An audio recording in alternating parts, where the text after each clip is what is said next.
पोराबाळाचं काय होईल काय तर कोण इथं बघ एवढी जगायला पाहिजे ना बघायला. उद्याला आमचे पोराबाळाने जर आत्महत्या केला म्हणजे केवढ्यात पडेल आणि स्वतः आम्ही बी करून घेऊ. ज्यात जागा जमीन पाहिजे, तिथं पाणी पाहिजे, आम्हाला घर बांधून पाहिजेत. काळ जलविद्युत प्रकल्पग्रस्त छत्री निजामपूर आदिवासीवाडी ग्रामस्थ होणार बेघर. गेली 20 वर्ष रखडलेल्या काळ जलविद्युत प्रकल्पाच्या कामाला आता पुन्हा प्रारंभ होतोय. भ्रष्टाचाराच्या आरोपात अडकलेला हा प्रकल्प आता पुनर्वसनाचं काम न झाल्यानं रखडलाय. प्रकल्पाचं काम सुरू होत असताना येथील प्रकल्पग्रस्त छत्री निजामपूर आदिवासीवाडीच्या पुनर्वसनाचा मुद्दा ऐरणीवर येतोय. काळ जलविद्युत प्रकल्पाच्या माती बंधाऱ्याच्या जागी ही आदिवासी वाडी वसलेली आहे. 76 घरांची ही वाडी पिढ्यानपिढ्या याच ठिकाणी असली तरी इथली जमीन इथले रहिवासी आदिवासी ग्रामस्थांच्या नावावर नसल्यानं हा प्रश्न निर्माण झालाय. धरणाचं काम 80% पूर्ण झालंय. 15 वर्षानंतर धरणाच्या कामाला प्रारंभ होत असताना येथील प्रकल्पग्रस्त आदिवासी बांधवांचं पुढे काय होणार हा प्रश्न आता निर्माण झालाय. माझा जो कारभारी होता मरू काटकर हा तो वारला. त्याला 2 वर्ष का 3 वर्ष झाले. तिथनं मी पोराजवळ आहे दिवस काढतो. तर माझा घराची वाट काय तुम्ही लावा. पुनर्वसन आम्हाला कुठं पण द्या. हे बघा आता बघितलं तुम्ही घरदार कशी आहे ती. आता धरण झाला मग नंतर मग आम्ही जायचं कुठे. माझी पोरा बाळा नातवला पातवला इथं आता झालेल्या आहेत. माझं मुलगा आहे ते पण आता वयस्कर झालेलं आहेत. आम्हाला बघणार कोण. पोरा बाळाचं काय होईल काय तर कोण इथं बघ एवढी जगायला पाहिजे ना बघायला. मग मी जगलो तर पोरा बाळाचा रस्ता बघून. स्वराज्याची राजधानी किल्ले रायगडच्या पायथ्याशी आपण उभे आहोत आणि या ठिकाणी कालजल विद्युत प्रकल्पाचं काम गेल्या 20 वर्षापासून सुरू आहे.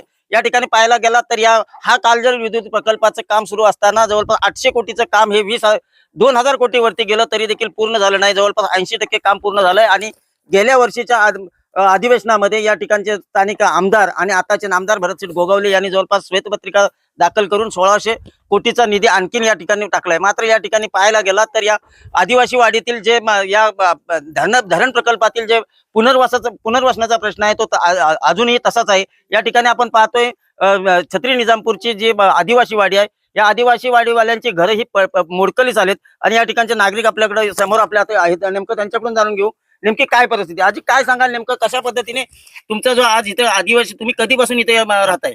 आम्हाला हे झालं आमची पिढून पिढ्या होऊन गेली तरी आम्ही हे गावठण सोडलं नाही.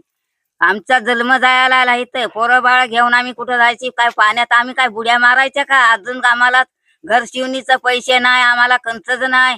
आम्ही राहणार कसं जगणार कशी. जर आमचं पुनर्वसन तुम्ही केलं नाही आम्हाला 4 पैशाची आशा नाही आम्हाला कंच्याची आशा नाही. पुनर्वसन तुम्ही करून देत नाही आम्हाला. घरदार करून द्या लाईट द्या पाणी द्या सोय करा. आम्ही जाणार कुठे. आजी मावशी तुम्ही काय सांगाल या ठिकाणी तुम्ही कधीपासून राहताय आणि काय पाहता इकडे.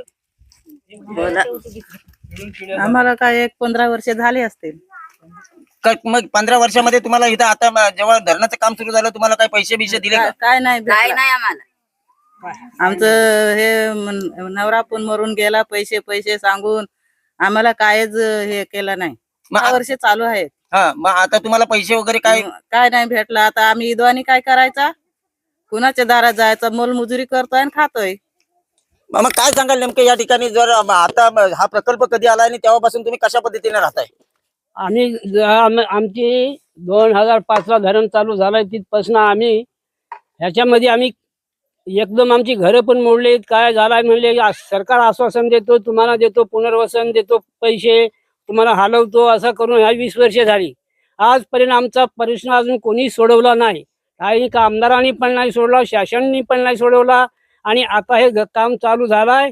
ह्या वर्षी जर आम्हाला जर हलवलं नाही आणि इथनं उठवलं नाही किंवा आमच्या घराला रिपेरिंगला काय मिळालं नाही तर आमची अशीच दशा होणार आहे. आणि आम्ही एकदम आम्हाला खच्चीच केलाय. तर या ठिकाणच्या नागरिकांचं म्हणणं येत आहे की जवळपास 20 वर्षापासून हे पिढ्यानुपिढ्या ह्या ठिकाणी चालत आलेलं यांचं हा गाव आहे. आणि या गावामध्ये जर पाहायला गेला तर या गावामध्ये ते पिढ्यानुपिढ्या राहत आहेत. मात्र ही जमीन जी आहे घरांची जमीन आहे त्यांच्या नावावरती नाही. त्यामुळे यांना घरं देखील शासनाकडून कुठं मंजूर होत नाहीत. त्यामुळे या ठिकाणच्या नागरिकांचा मोठा प्रश्न निर्माण झालाय की आता यांनी जायचं कुठं. त्यामुळे या ठिकाणच्या स्थानिक जे नेतृत्व आहे किंवा ज्या या ठिकाणचे सरकारने या ठिकाणच्या शासनाने यांना पुनर्वसनाची जागा द्यावी आणि त्यांचं पुनर्वसन करावं अशी या ठिकाणच्या नागरिकांची मागणी होते. आमची सासरवाडी इथली, माहेर इथलं, आधुळ इथलं, हे सगळं आमचं आहे. आणि आता आम्ही जायची कुठं हे आमचं म्हणणं तुम्हाला आहे. आता हे धरण बांधणार कोणतं आहे ते? उद्याला आमच्या पोराबाळाने जर आत्महत्या केला म्हणजे केवढ्यात पडेल, आम्ही जाणार कुठं? आणि स्वतः आम्ही बी करून घेऊ. आमचं काय नाही म्हणणं, आमचं एवढं आहे म्हणणं, आम्ही हे धरणात बुडायला झालोय. आमचं शेतवाडी नाही, कंच नाही, आम्ही पोरबाळ जायची कुठं घेऊन. आमचा काहीतरी पुढचा तुम्ही विचार करा ना, एवढंच आमचं म्हणणं आहे तुम्हाला.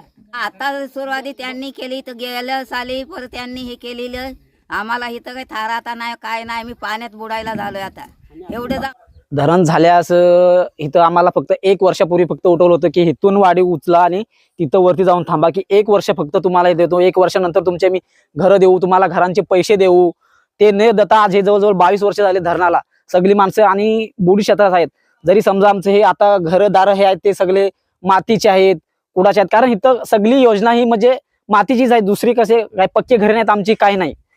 तर आम्हाला सरकारकडून मागणी अशी आहे की आम्हाला जास्तीत जास्त जागा जमीन पाहिजे, तिथं पाणी पाहिजे, आम्हाला घर बांधून पाहिजेत.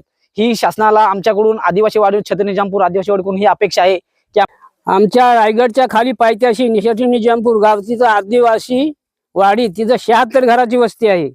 76 घराची वस्ती आणि त्या धरणाची भिंतीचं काम चालू होऊन त्याला 20 वर्ष झाली.